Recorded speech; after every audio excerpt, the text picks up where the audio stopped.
I used to believe that love and hard work could build anything. I was wrong. But I wasn't wrong about the work part, just about who I was building it for. My name is Daniel Carter. I'm 28 years old and work as a civil engineer at Henry & Associates, a mid-sized construction firm where my colleagues respect me and the paycheck reflects it. I design foundations that support massive structures, buildings, bridges, infrastructure that holds up under pressure.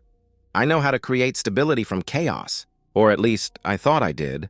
I met Rachel Thompson during our junior year at State University. She was studying communications while I buried myself in structural analysis and physics. We first connected during a late-night study session at the campus library. Her struggling with statistics, me offering to help. She had this way of laughing that made her eyes crinkle at the corners. I remember thinking how authentic that seemed. How genuine. You know, she told me that first night, tucking a strand of copper hair behind her ear. I've never understood numbers, but somehow you make them make sense. We built our relationship slowly, methodically.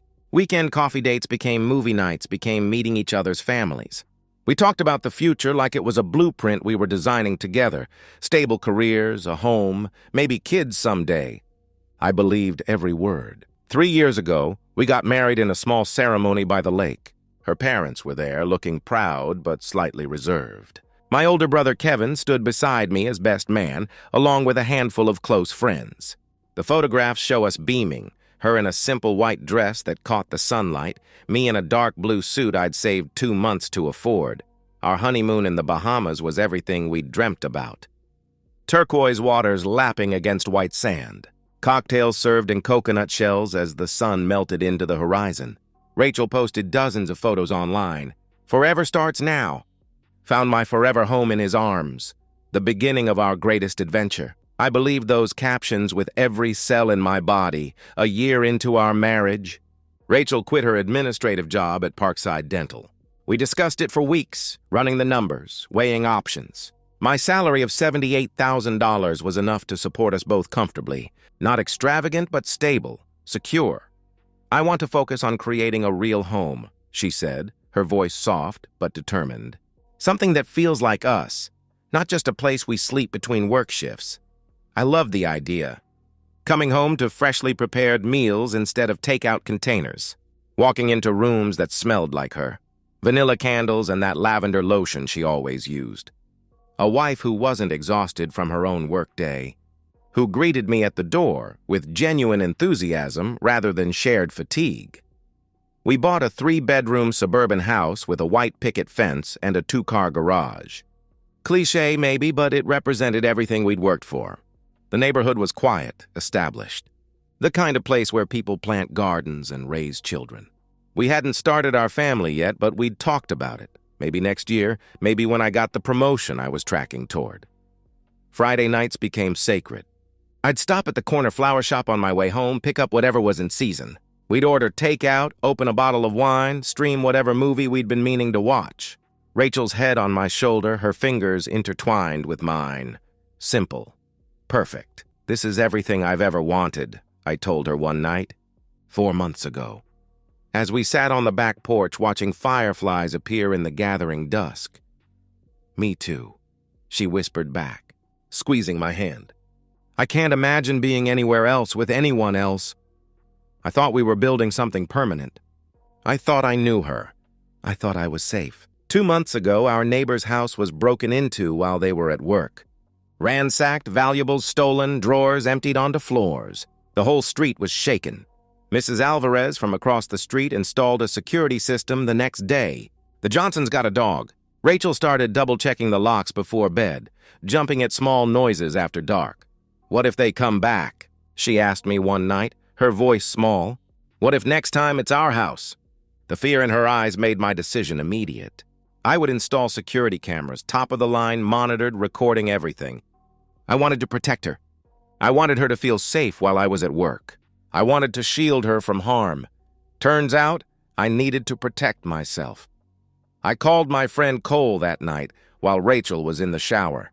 He owns a small security company, specializes in residential systems. Can you install cameras at my place? I asked him. Soon as possible. I can come Thursday, he responded. When would be best? Rachel will be visiting her parents in Columbus that day, I explained. I want it to be a surprise, to make her feel safe. I installed those cameras to keep her safe. I had no idea they'd be the only reason I'm not in prison right now. Thursday arrived, and Rachel left early for Columbus to visit her parents. A 2-hour drive she made reluctantly, complaining about her mother's criticisms and her father's silence. I'll be back tonight, she said, kissing me quickly before heading out the door. Don't wait up. Mom always keeps me late with her endless questions. Perfect.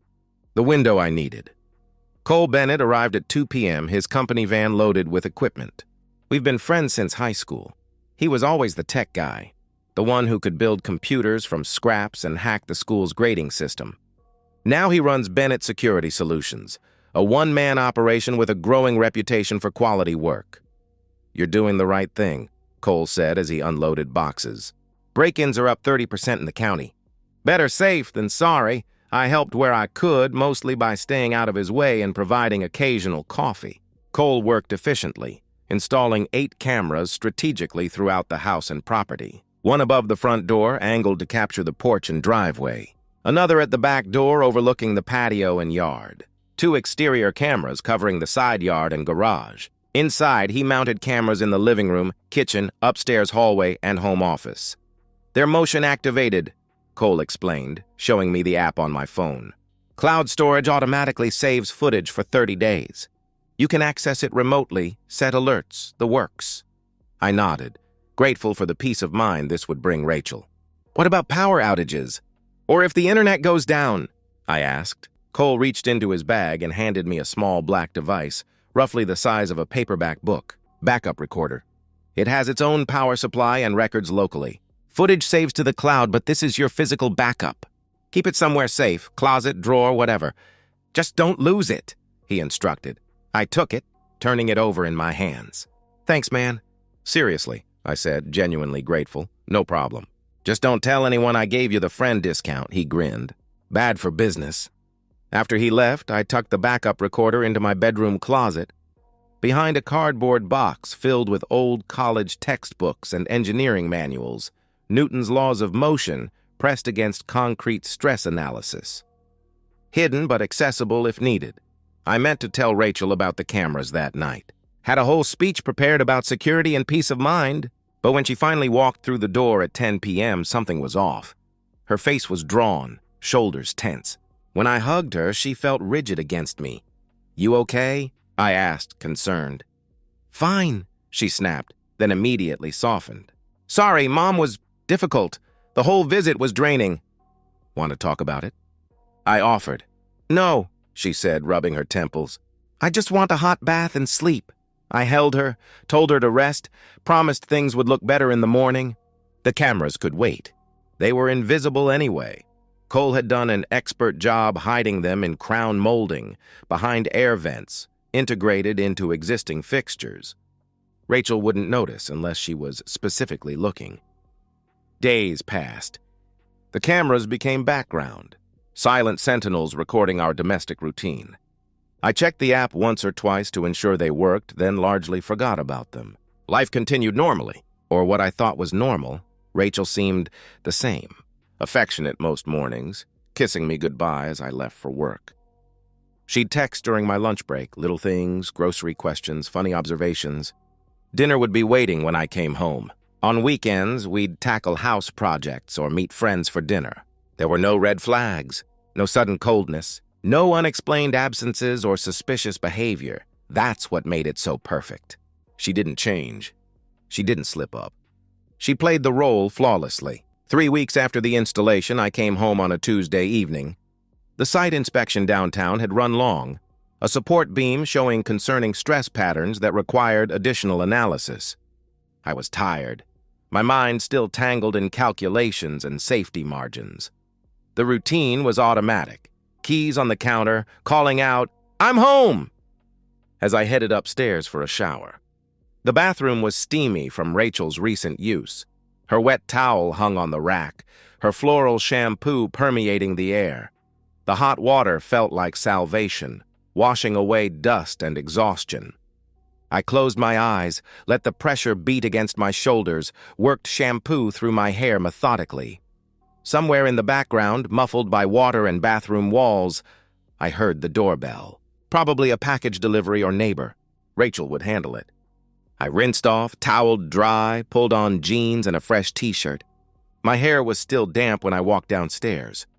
And my life ended. 2 police officers stood in my living room. Officer Brian Hayes, mid-30s, muscular, with the confident stance of authority. And Officer Kim Torres, late 20s, stern-faced and watchful. Rachel sat on the couch, sobbing, mascara streaking down her cheeks, tissue crushed in her trembling hands. Confusion hit me like a physical blow. "What's going on?" I asked, looking from one face to another. Officer Hayes turned to me, hand resting casually on his holster. "Daniel Carter?" he questioned. "Yeah?" I replied. "We received a 911 call reporting domestic abuse at this address," he stated firmly. I blinked, trying to process the words. They made no sense, like someone speaking a language I'd studied but forgotten. Domestic. What? I looked from the officers to Rachel, whose crying intensified when our eyes met. "There's been a mistake. I didn't know it yet, but while I was washing my hair, my wife was destroying my life." "There's been a mistake," I repeated, my voice steadier than I felt. "I just got home. I took a shower." Rachel's voice cut through the room, high-pitched and terrified. "Danny, please, just stop." She lurched toward the officers, one hand clutching her chest like she was physically holding herself together. "He came home angry. He shoved me against the counter. I tried to calm him down, but he wouldn't listen." She sobbed, her words tumbling out in a rush. My mind reeled, unable to process her words. This wasn't happening. This couldn't be real. "Rachel, what the hell are you talking about?" "I didn't touch you," I protested, taking a step forward. "Stay back, sir." Officer Torres stepped between us, her hand moving to her belt in warning. The message was clear: don't move closer. Rachel sobbed harder, her body shaking with apparent fear.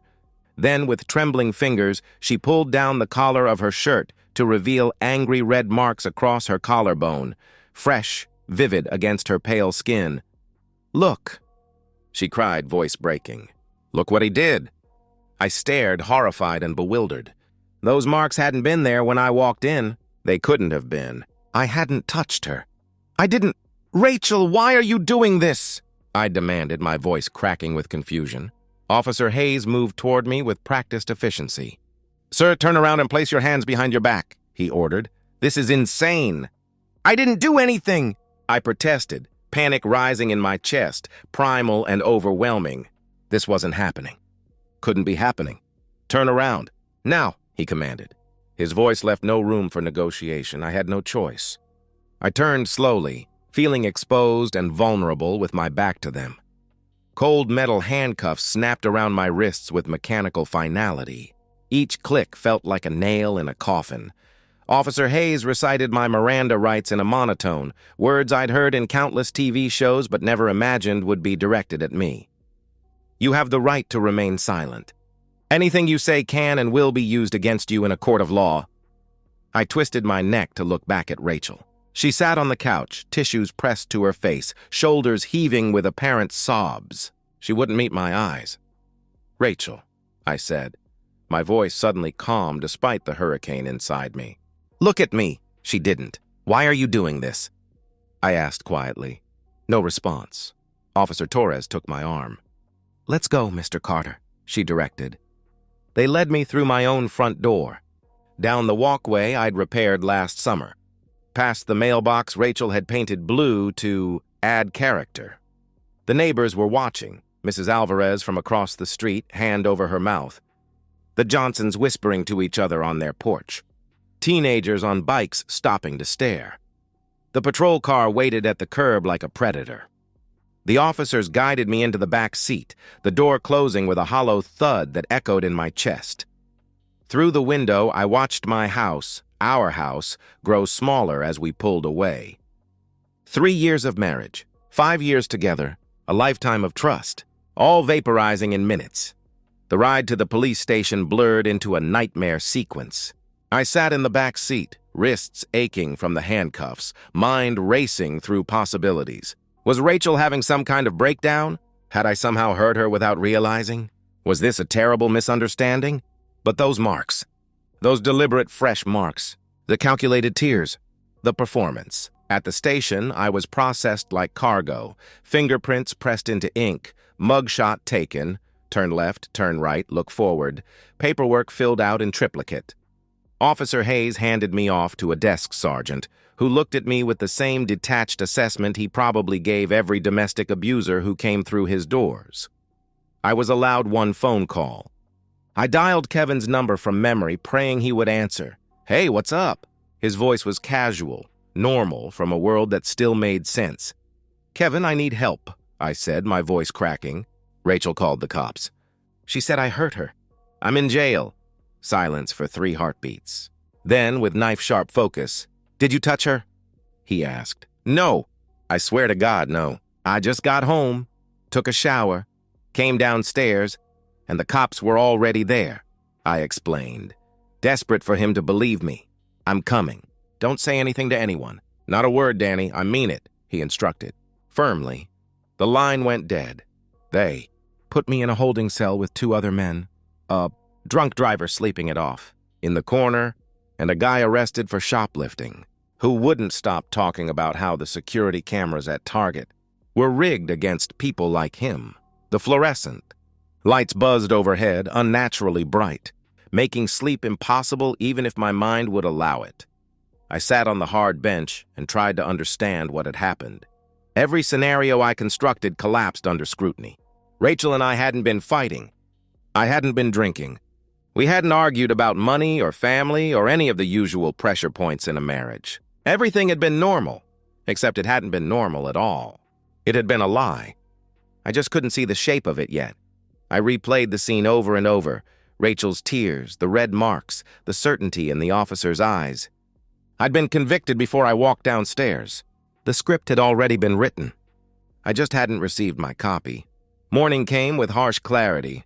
Kevin arrived shortly after 9, posting bail with efficiency born of his corporate law experience. He looked immaculate in his charcoal suit, not a thread out of place, while I emerged from holding in yesterday's clothes, unshaven, shell-shocked. In Kevin's sleek Audi, I explained everything I knew, which was nothing, really. Just confusion and betrayal wrapped in procedural humiliation. Kevin listened, jaw tight, eyes fixed on the road. His silence was a measured thing, evidence being weighed behind a practiced facade. "I believe you," he finally said, and those 3 words nearly broke me. "But we've got a problem." "What?" I asked, bracing myself. "Rachel filed a restraining order this morning. You're not allowed within 500 feet of the house. She also filed for divorce," he informed me grimly. The words hit like separate blows. Restraining order. Not allowed home, divorce, each one a fracture in the foundation of my life. What? I repeated, unable to process the enormity of it. Her lawyers claiming ongoing abuse, emotional trauma, fear for her safety. With that restraining order, she's in the house, you're out, and she's positioning herself to take everything in the divorce. House, savings, alimony, Kevin explained, his voice tight with controlled anger. I stared out the window at suburban streets that suddenly seemed alien. Nauseous reality washed over me in waves. "This can't be happening," I whispered. Kevin's voice was cold, professional. "It is, and unless we find proof you didn't touch her, you're screwed. Do you have anything? Witnesses? Texts?" My mind raced through possibilities, searching for salvation. Then it hit me like a lightning bolt of clarity. "The cameras," I said suddenly. Kevin turned, eyebrow raised. "What cameras?" he asked. "I installed security cameras 3 weeks ago. I forgot to tell Rachel. They record everything," I explained, hope rising. Kevin's expression shifted. Hope, calculation, the first hint of a smile. "Every room?" he questioned. "Living room, kitchen, hallways." "Outside," I confirmed. "And where's the footage?" He pressed. Hope surged through me, desperate and fierce. "Cloud storage. And a backup device in my closet." Kevin nodded, his lawyer mind already building a defense. "We need that footage now." The knot in my stomach tightened as Kevin parked a block away from my house, our house, keeping a careful distance because of the restraining order. "I can't go in there," I said. frustration burning in my chest.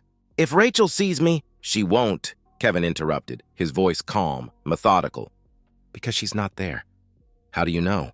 I questioned. I had my assistant call her.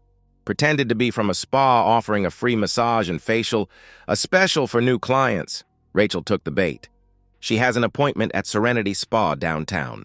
We have 90 minutes tops, he explained with a slight smile. I stared at my brother with newfound respect. That's brilliant and slightly terrifying. Kevin shrugged. When you practice corporate law, you learn how people operate. Now, where exactly is this backup device? Master bedroom closet? Behind a cardboard box of college textbooks. But I still can't go in, I started. I'll go, Kevin interrupted, checking his watch. You stay here. If you see Rachel coming back, text me immediately. I handed him my house key, watched him walk purposefully toward the place I was no longer allowed to enter. My home. The feeling was surreal, like watching someone enter a life I'd been exiled from, a reality that continued without me. Kevin disappeared inside. Minutes stretched painfully. I sat in his car, ducking down whenever a vehicle passed, feeling like a criminal in my own neighborhood. 23 minutes later, Kevin emerged, his expression grim. He slid into the driver's seat, hands empty. It's gone, he said flatly. What do you mean, gone? I asked, dread pooling in my stomach. The backup device. It's not there. The box of textbooks is there, but nothing behind it, he reported. Cold realization spread through me. She found it. Apparently, he agreed. But the cloud storage, I suggested hopefully. We'll try that next. Kevin started the car. But if she found the device, she probably knows about the cloud storage too. We drove to Kevin's downtown apartment, a sleek high-rise with views of the city skyline. His home office was immaculate. Glass desk, dual monitors, everything arranged. He gestured for me to sit, and I logged into the security app on his computer. Error message. Account disabled. She shut it down, I whispered, despair crushing my chest. The cameras, the account, everything. Kevin stood behind me, hands gripping the back of my chair. When did you install these cameras? 3 weeks ago. Thursday afternoon, I answered. And who knew about them? He continued. Just me and Cole, my friend who installed them. The implications hit me. You think Rachel knew? That she found them? Kevin paced the room, lawyer mode, fully engaged. Let's think this through. Rachel calls the police, claims you assaulted her. Shows marks that you didn't cause. Police arrive while you're in the shower. Perfect timing.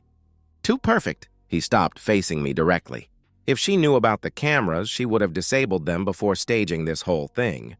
The fact that she disabled them after suggests she just found out about them. Which means there might still be footage of what really happened, I finished, hope flickering faintly. Exactly. Kevin checked his watch. Call Cole now. My fingers trembled as I dialed. Cole answered on the third ring. Danny? Man, I heard what happened. Are you okay? He asked, concern evident in his voice. Not really, I admitted. Cole, I need your help. The security system you installed, does your company keep any backup of the footage? Not routinely, no. It's all supposed to go to your cloud account and the physical backup? He replied. My hope dimmed. Both gone, but Cole paused. The system does send diagnostic reports to our company's server. Basic stuff. Power fluctuations, connectivity issues, camera status. Not footage, just data. How does that help us? I asked, confused. It doesn't directly, but I could hear him typing. I can see when your system was accessed and modified. According to this, someone logged into your account yesterday at 9:17 a.m. from a device we don't recognize. Changed the password, then disabled the cloud storage at 9:23 a.m., he reported. Kevin leaned closer to the phone. When was the backup device disconnected?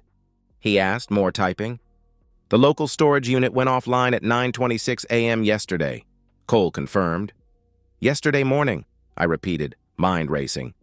Hours before I came home. But here's the thing, Cole continued, voice quickening. The system can't delete footage that's already been recorded. It can only stop new recordings. Whatever happened in your house before 9:26 a.m. yesterday should still exist on that backup device, if we can find it. Kevin's eyes met mine, determined. We need to get that device back. How? I asked. I can't go near the house. Not legally? No. Kevin's expression hardened. But I can. And I'm going back in. Cole's voice crackled through the phone. Wait, there's something else you should know. He paused. I set up your system with an additional failsafe. It's something I do for all my installations just in case. What failsafe? I asked, desperate for any advantage. A secondary backup, completely separate from the main system. It's essentially a small camera inside the backup device itself. Records anyone who accesses or moves it. And it uploads to my company server, not your cloud account, he explained. Kevin leaned forward. Are you saying you have footage of whoever took the backup device? He asked, excitement creeping into his voice. Let me check. The sound of typing filled the silence. Then, holy I've got it. Downloading now. I'll send it to your email, Danny. 5 minutes later, we watched the footage on Kevin's monitor. The image quality was poor, grainy, low resolution, but clear enough. Rachel entering our bedroom, opening the closet, moving directly to the box of textbooks, like she knew exactly what she was looking for. Retrieving the backup device, and then the most damning moment. Rachel on her phone, speaking clearly enough for the microphone to capture, I found it. The cameras, the backup, everything. No, he doesn't know I know. Yes, we stick to the plan. This afternoon. Kevin froze the frame. Who was she talking to? He wondered aloud. I don't know, I said, staring at my wife's face. Cold, calculating, a stranger wearing familiar features. But we need to find out. And we need that backup device. The police won't help, Kevin said. Not without evidence. And this footage alone isn't enough to prove what happened yesterday. I straightened, determination replacing despair. Then we get the evidence ourselves. How? Kevin asked. I have an idea. I reached for my phone. But we'll need help from someone Rachel won't suspect. Margaret Sinclair's law office occupied the 17th floor of a downtown building, all gleaming surfaces and understated wealth. The receptionist led us to a corner office with floor-to-ceiling windows overlooking the city. Margaret rose from behind her desk as we entered. Tall, mid-50s, with silver-streaked black hair and the sharply tailored suit of someone who wins more than she loses. Kevin, she nodded to my brother. And you must be Daniel. Her handshake was firm, professional. No sympathy, no judgment, just assessment. I liked her immediately. Thank you for seeing us on such short notice, I said gratefully. Kevin and I go back a long way, she replied. She gestured toward the chairs across from her desk. He says you have a complicated situation. That's one way to put it, Kevin remarked dryly. Show her, Danny. I connected my phone to her computer monitor and played Cole's footage, Rachel finding the backup device, making the call, sticking to the plan. Margaret watched without comment, her expression unchanging. When it ended, she folded her hands on her desk. So your wife staged a domestic abuse claim against you, likely in conjunction with someone else, presumably to secure favorable divorce terms, she summarized, her voice clinical, precise. And you believe the evidence proving this is on a backup device she's hidden somewhere? Yes, I confirmed. Do you have any idea where she might have put it? Margaret asked. I shook my head. She could have destroyed it. Or given it to whoever she was working with. Margaret's eyes narrowed slightly. You said the incident occurred yesterday. The police were called while you were in the shower, correct? Yes, I came downstairs and they were already there, I explained. And one of the officers was named, she prompted. Hayes, I supplied. Officer Brian Hayes and a female officer, Torres. Margaret tapped her pen against her notepad. Hayes, Hayes! She turned to her computer, typed rapidly. Interesting. What? Kevin and I asked simultaneously. She turned the monitor toward us. A social media page showed a group photo from the police department's summer picnic. Officer Brian Hayes stood near the edge, smiling. And next to him, partially cropped but unmistakable, was Rachel. This is from 4 months ago, Margaret said. Before you installed the cameras, correct? My stomach dropped. Yes, I confirmed, the pieces falling into place. So it seems your wife and Officer Hayes have known each other for some time, she observed. The pieces clicked into terrible alignment. She's having an affair with him, I said, the words bitter in my mouth. It appears so, Margaret agreed. and potentially conspiring with him to frame you for domestic abuse. Kevin leaned forward. "This is good. We can use this," he said, the lawyer in him calculating. "Perhaps," Margaret cautioned, "but a photo proving they know each other isn't enough. We need that backup device with the footage of what actually happened yesterday." "I can't go near the house," I reminded them. "Restraining order." Margaret's smile was thin but determined. "You can't, but I can send someone who can." "Who?" I asked. "My investigator, Alicia Torres." "No relation to the officer, I assure you." "She's very good at finding things people don't want found," she explained. Kevin nodded. "How soon?" he asked. "Immediately." Margaret picked up her phone. "But we'll need a plan." The plan was simple but effective. Alicia would pose as a representative from a women's support organization, offering Rachel victim services and support during her difficult time. The pretense would get her into the house, where she'd search for the backup device. While Margaret coordinated with Alicia, Kevin pulled me aside. "This might not work," he warned quietly. "If Rachel destroyed the device—" "She didn't," I interrupted confidently. "She's too smart for that." "How can you be sure?" Kevin asked skeptically. "Because the evidence on that device doesn't just incriminate me, it exonerates her. If I'm convicted of domestic abuse, she gets everything in the divorce. But if I'm somehow proven innocent, she needs evidence to counter that, to maintain her story." "She'd keep it as insurance," I explained. Kevin considered this. "That actually makes sense," he conceded. "She wouldn't destroy it," I continued, "but she might give it to Hayes for safekeeping." "Then we'd be screwed," Kevin pointed out. "Not necessarily." I glanced at Margaret, still on the phone. "Let's see what Alicia finds first."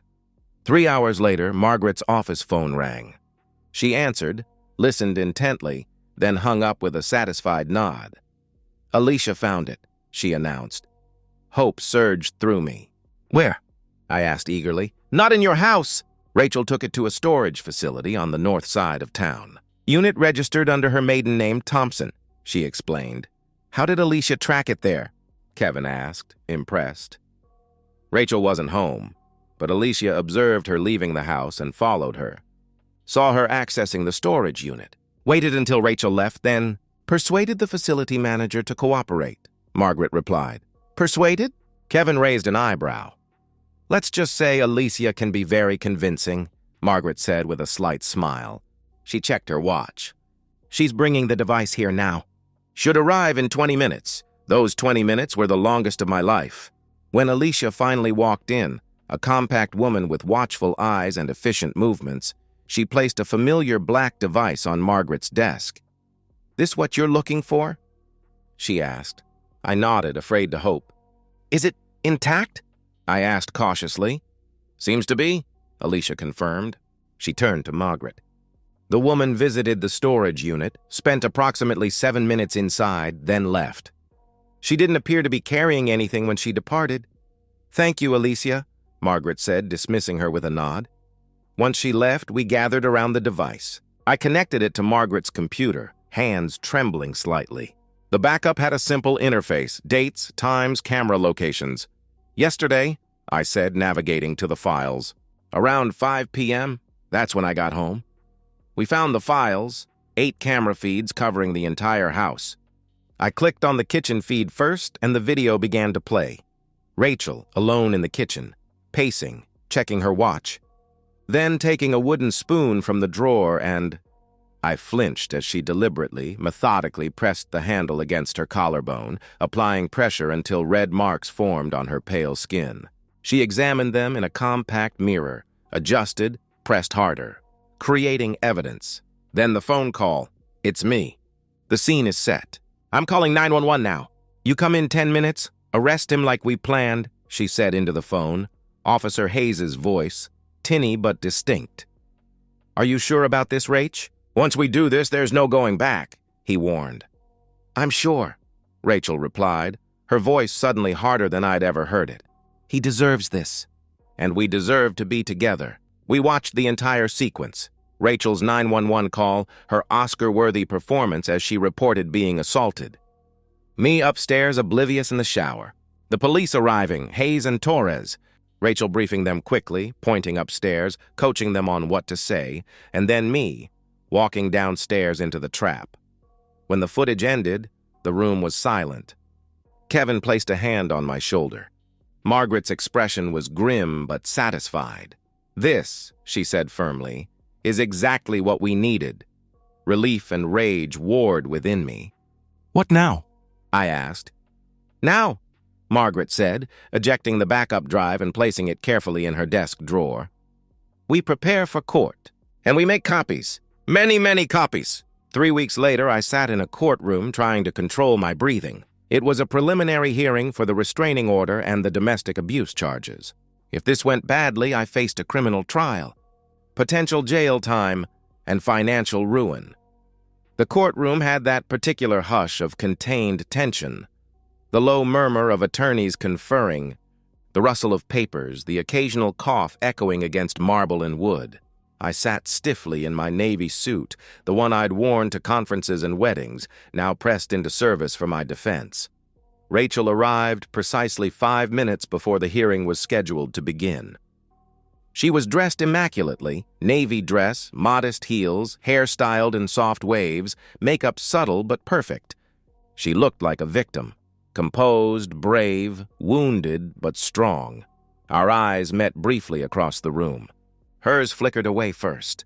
I wondered if that was guilt or just good acting. I sat beside Margaret Sinclair, who wore a sharp gray suit and carried a leather briefcase. She'd reviewed every second of footage, every document, prepared for every contingency. She was ready. So was I. Judge Thomas Brennan, a man in his early 60s with silver hair and piercing eyes, entered the courtroom.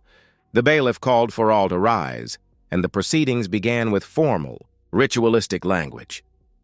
"We're here for the preliminary hearing in the matter of Carter versus Carter," the judge began, settling behind the bench. "Ms. Carter, you may present your statement." Rachel stood, dabbing at her eyes with a tissue.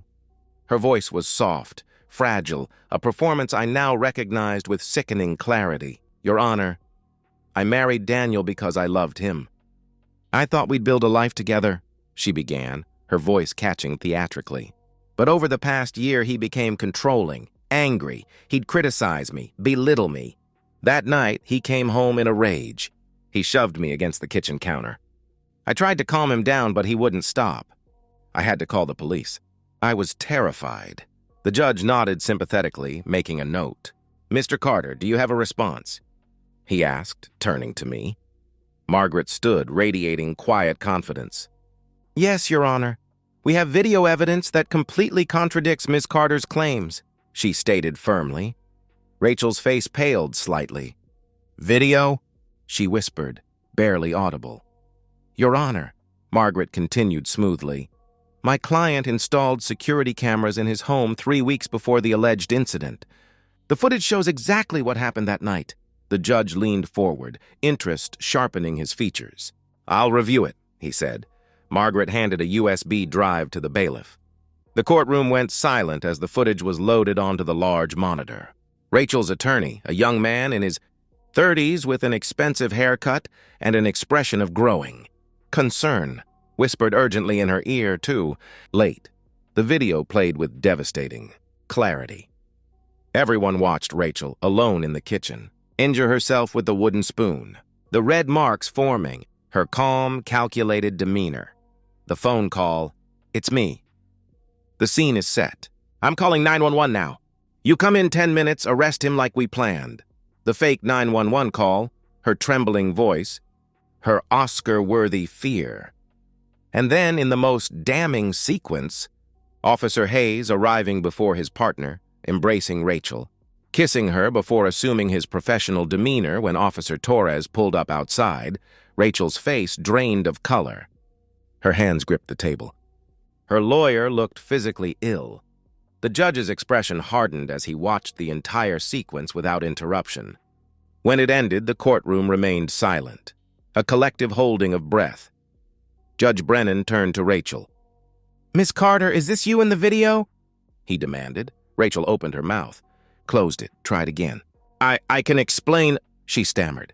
"Did you fabricate these injuries and falsely accuse your husband of domestic abuse?" The judge pressed.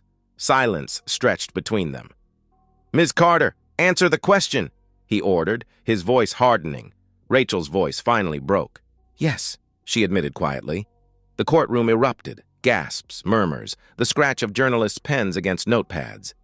I sat perfectly still, feeling nothing but hollow vindication. The judge banged his gavel. "Order!" he commanded. He leaned forward, voice ice cold. "Who were you speaking to on the phone?" he demanded.